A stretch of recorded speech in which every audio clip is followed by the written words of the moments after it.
Hello ताई,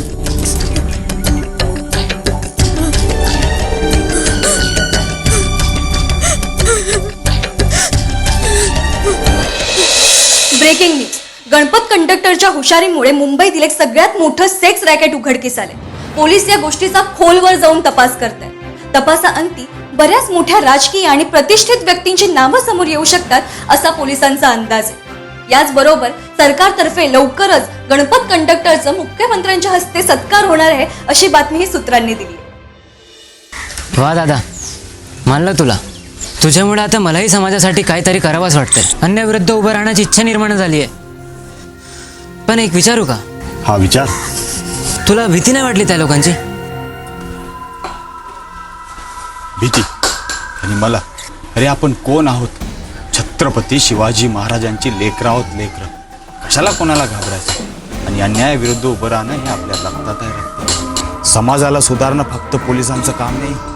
अरे ज्या महाराजांनी आपल्याला अन्यायाविरुद्ध लढायला शिकवलं, त्यांच्या या धरतीला कोणी खराब करत असेल ना, तर त्याविरुद्ध उभं राहणं ही आपली जबाबदारी आहे. जबाबदारी.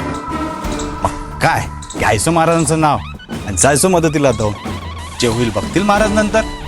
वा दादा, तुझे विचार ऐकून अंगावर काटे आले बघ. आता खरंच वाटतंय जर प्रत्येक तरुणाने तुझ्यासारखा विचार केला तर आपला समाज नक्कीच बदलेल.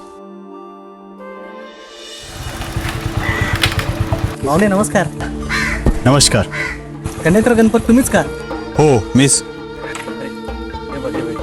तुमचे फॅन आलेच वाटते. काय साहेब, काय तुमची डेअरिंग आहे साहेब. हो ना, तुम्ही कितीतरी मुलींचा जीव वाचवला.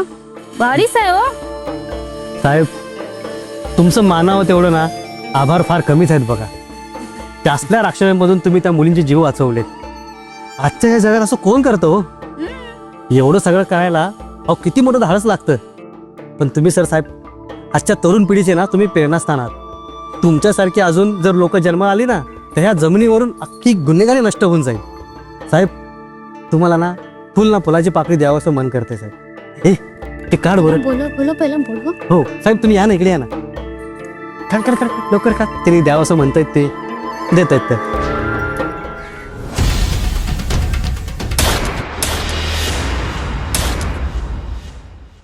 Breaking news.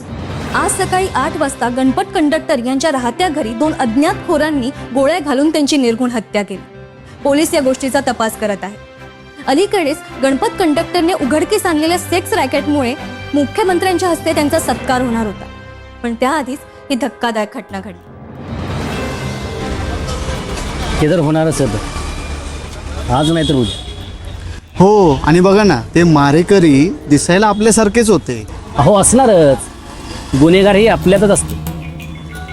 आता तुम्हीच बघा ना, रोज लोकलमध्ये आपल्या शेजारी बसणारा, बसमध्ये धक्के खाणारा, रोडवर भाजी विकणारा किंवा आलिशान गाडीमध्ये फिरणारा त्यात गुन्हेगार होऊ शकतो ना.